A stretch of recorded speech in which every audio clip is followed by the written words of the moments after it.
what's up? Today I'm gonna show you my well-tested recipe for cast iron focaccia. This bread is insanely easy to make. It requires no stand mixer, you don't have to have any previous bread baking skills or any other bread baking equipment, and the results here are sickeningly good. Like, I cannot stress enough how good. To get started, I'm gonna grab a digital scale. By the way, this is close to the final production version of the digital scale that I designed from scratch for home cooks. It's everything that I would want in a scale. It's waterproof, it goes down to 0.1 grams. The buttons are really nice and tactile, and it's made out of a really hard scratch resistant plastic, and you can really beat the shit out of this thing. It's gonna be out in maybe mid-March, and if you wanna know about it when it launches, I'll throw a link down in the description. You can sign up for our mailing list and we'll send you an email, and hopefully you buy it and like it.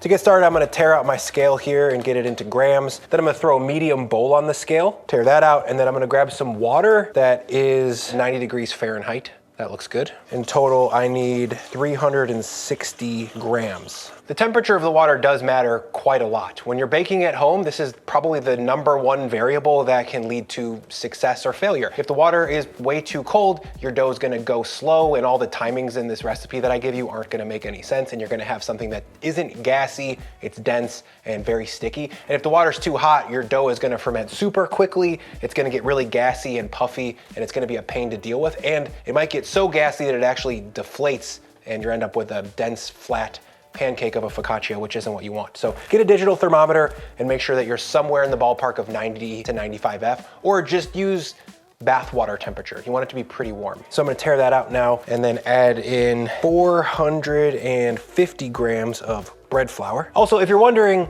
yes, you can use all-purpose flour instead of bread flour if that's all you have. I wouldn't recommend it because you're gonna have to adjust the water. You probably wanna take about 40 grams of water out of the recipe because all-purpose flour is weaker, it's lower protein, and it just absorbs less water, so you're gonna have to make some adjustments. Next in, I'll add in 10 grams of sugar and 25 grams of extra virgin olive oil. Then I'm gonna grab a sturdy spoon and jump into the bowl and give everything a stir to get the dry mixed up with the wet. By the way, I'm gonna be hand mixing this dough completely, but if you don't want to get your hands dirty and you have a stand mixer that's just burning a hole in your pocket and you're dying to use it because you spent $400 on it, you definitely can do this whole mix with a stand mixer. It's just that really high hydration doughs like focaccia, they don't really benefit from being mixed in a stand mixer. And in fact, they're a little bit hard on the motor. If you don't know what you're doing and you push it a little bit too hard, you can actually burn out the motor. Once I got the dough mixed up into a clod of stickiness like this, I'm actually gonna switch from a spoon to a wet hand and then jump back in the bowl and just kind of squeeze this until there's no more lumps. It's very, very sticky at this point. Focaccia, like I said earlier, is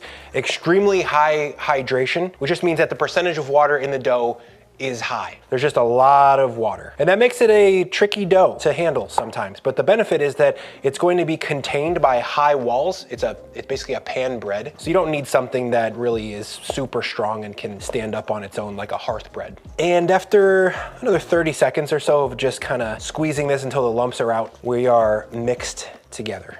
It's a little bit messy. One last thing I'm gonna do is just take a little dough scraper and push the hydrated stuff that's stuck to the outside of the dough down into the middle. If you don't have a dough scraper, just use a spatula or something. That stuff can start to get dry, and then later on it can turn into little chunks inside the bread. Also, at this point, if you're thinking, hey dude, why isn't there any salt or yeast in this dough? Well, we're doing something right now called an autolyse, which is a professional baking technique where you hydrate the flour and water ahead of time to get a much more stretchy, soft dough that gives you a much more wide open crumb. When you add salt to a dough, it makes the gluten tighter. It basically inhibits the extensibility of the dough. And when you add yeast, you're starting the clock on the fermentation, which we also don't want to do at this point. I hydrated a little bit ahead of time here without salt or yeast just to get a much better textural result. You get a stronger dough, which is really important when the dough is this wet, and you get much larger holes. So from here, I'm gonna let the autolyse happen for 30 minutes. I'll pop on a lid and I'll check back then. And we're back. 30 minutes later, autolyse complete. The flour is fully hydrated, and now we've got a clod of starch. From here, I'm gonna set the dough aside for just a second. I'm gonna grab my scale again, and I'm gonna add in about 20 grams of warm water. Again, that's about 90 F. Then I'll add in 4 grams of instant yeast and 12 grams of salt, and then I'll just stir that to combine to get everything dissolved. Hey bro, doesn't salt kill yeast? Yes, it does. That's true. If this sat for 30 minutes, this yeast wouldn't work anymore, but it's only gonna be in here for maybe 60 seconds, so nothing's gonna happen. Everything's dissolved in here. That's gonna make it much, much easier to mix into the dough. That's gonna go into my bowl with my autolysed dough. Then I'm gonna come back with a wet hand one more time, because if your hand isn't wet, this is gonna get really, really sticky quickly. So the hand's gonna go in, and I'm just gonna give this the claw and give it a squeeze to get that yeasty salt water relatively well spread throughout the dough. You don't have to do anything too crazy here. We're not trying to build strength or anything. We're just trying to get the salt and the yeast evenly mixed throughout the dough. The way that we're developing this dough is gonna be with strength building folds instead of kneading, just because this dough is super wet and it's basically unkneadable. We're looking good, salt and yeast in. This dough is officially fermenting. So from here, I'm gonna pop on a lid and give it 30 minutes of fermentation. Then we're gonna come back and give it a fold.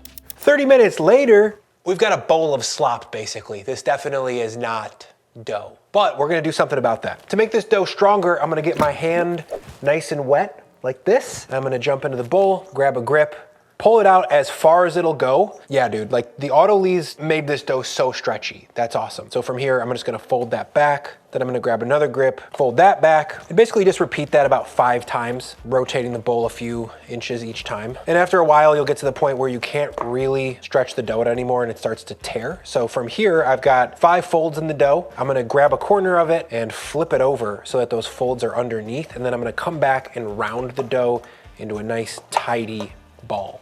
Also, if you're wondering if you can skip this step, definitely not. This is like the most important part of making this focaccia. Basically, folding the dough like this layers the gluten on top of itself and mimics what would happen in a stand mixer with mechanical force. Gluten is one of those things that when you hydrate it, it's basically a protein, and the more that you agitate it and get it touching other strands of gluten, the more they link up, and that makes long strands of gluten that when folded properly lead to something that can trap gas. That's what we would call bread. So after 5 folds, a flip, and then about 7 of these tuck and fold maneuvers like this, we've got a nice tidy ball that you could actually call dough at this point. What we had before was sloppy trash. Now I've got something that is a lot more respectable. From here, I'm gonna pop on a lid and ferment it for another 30 minutes. Lid is important because it keeps the dough from drying out. If you skip this part, your dough is gonna form a skin, and then when you go to stretch it out, you're gonna have all this dry, crusty stuff folded into the dough, and then when you eat it, you're gonna be like, what is that? That's not supposed to be there.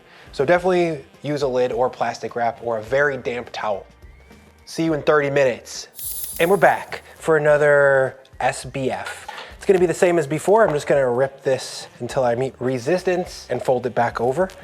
Stretch it out, fold it back over until I've got about 5 folds complete. And then one more time, I'm gonna grab a corner of the dough, flip the whole thing over onto the folds that I made earlier, then I'm gonna come back and give it a rotation to tidy this up into a nice tight ball. And after 2 folds, this should be more than strong enough to hold itself together. And at this point, this looks like a real dough, and it's as well formed and as strong as any dough that you could make in a fancy, expensive stand mixer. And that's pretty shocking, actually, considering what a wet pile of slop this looked like 60 minutes ago. As long as you have the right steps and you're layering the gluten properly as you go, you're gonna be good. Now, the lid goes on, and I'm going to throw this dough into the refrigerator to ferment overnight for 12 to 24 hours. This is gonna give us a lot more flavor, that kind of nutty, yeasty flavor that's really, really delicious that you would associate with like New York pizza.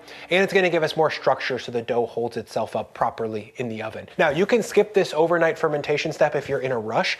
Just ferment the dough for about 60 more minutes in the bowl at room temperature, then flip it into the cast iron pan and pick up the process tomorrow when we flip our dough into the cast iron pan. I'll see you then.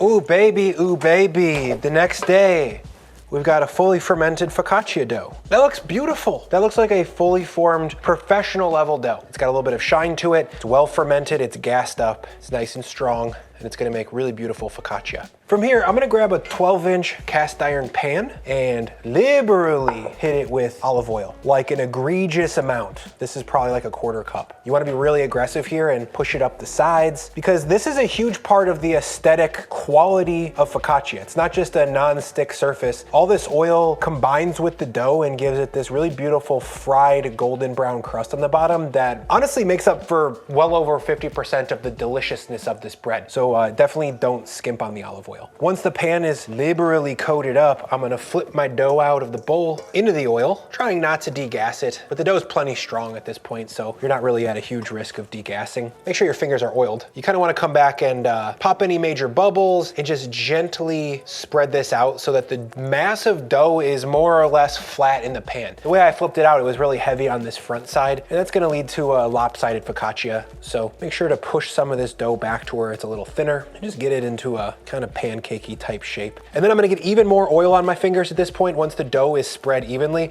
and I'm gonna dock it 10 times or so with all 10 fingers to spread it out and to give it just like a tiny bit of degassing. We don't wanna pop all the bubbles in there, but degassing it at this point is just gonna help spread it more evenly in the pan. Again, if there's any huge bubbles, just pop those. Also, if you don't have a 12-inch cast iron pan, I would say do a 1.5 times recipe and use a half sheet tray. This is probably not enough dough to fill out an entire half, so you wanna go up a little bit, flip it out of the bowl, kind of massage it into a rectangle, and after a couple of dimpling sessions, it'll more than adequately fill that rectangle and you'll be totally good to go. I really prefer a cast iron pan for this though, just because it has so much more thermal mass than a thin little sheet tray. And all thermal mass means is basically it can hold a lot of heat energy, and that means that it transfers that energy into the dough, which leads to a more fried bottom, a better bake, deeper brown color, and just more flavor. A sheet tray can get you up to like a 8.5 out of 10. That's probably gonna be the quality ceiling. A cast iron pan is gonna bring you up to a 10 out of 10. From here, I need to proof this for about 60 to 90 minutes, and I'm gonna do that covered. Also, shout out to the temperature of your house.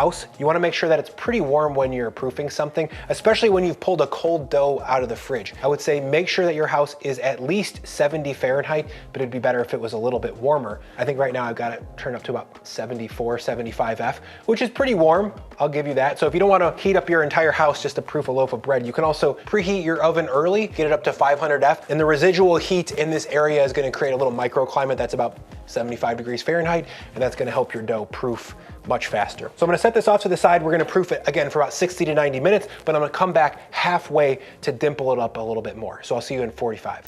And we're back 45 minutes later, and the dough has risen by 30–40%. It's looking good, it's looking lively, which is nice. Coming out of the fridge, it's really chilly. It takes a while for it to get back up and running, but from this point forward, it's close to room temperature and it's gonna start fermenting quite a bit faster. So now I'm just gonna wet my fingies real quick and jump in and dimple it again, maybe about 10 or 15 times. This gives little pools for the oil that we added to kind of fall into. That's gonna make the top more delicious, and it helps keep the focaccia flat. If you don't dimple it, it's gonna be basically a giant loaf of bread, and it's gonna rise up real tall in the middle, and it'll be a gigantic crappy pita, which is not exactly what we're looking for. At this point, any big bubbles that are there, you kind of want to leave it because those will get blistered and give this a very signature focaccia crispiness. Those are going to kind of shatter when you bite into them, and they're nice to have. So don't go out of your way to pop any of the big bubbles at this point, unless they're egregious. If they're like 3 inches across, don't leave that. You're going to want to pinch that out. But this little guy right here, keep it. Overall, this is looking really good. I'm going to let it ferment for another 30 to 45 minutes. At this point, if you haven't preheated your oven, definitely get it up to a rip. I've got mine at 500, and then I'm gonna keep my dough over here too, just because it's a little bit warmer. So I'll see you in 30 to 45 minutes.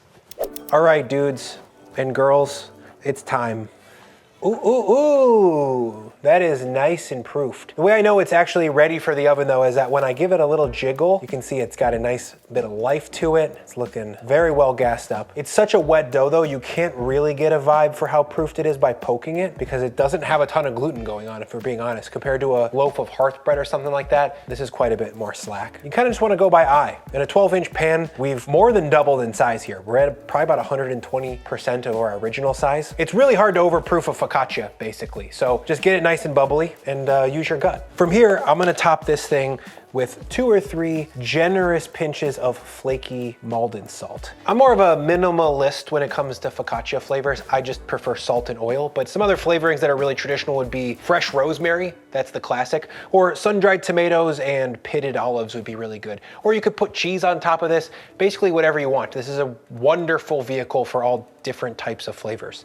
I like to keep it simple though. Now that we're all salted up, I'm gonna move this thing over to a preheated 500 F oven, and I'm gonna bake bake it for 18 to 20 minutes. A quick note here is that I've got my pizza steel in there. That brings a little bit of thermal mass in it. I think it just bakes the entire thing a little bit more evenly, and it gets a little bit more color on the bottom because it's super hot. If you don't have a pizza steel, you can totally skip it, but I just would recommend having one in general if you're kind of curious about getting into pizza and bread making. It's just a very simple tool that doesn't cost that much money, and it's really effective at baking stuff like this.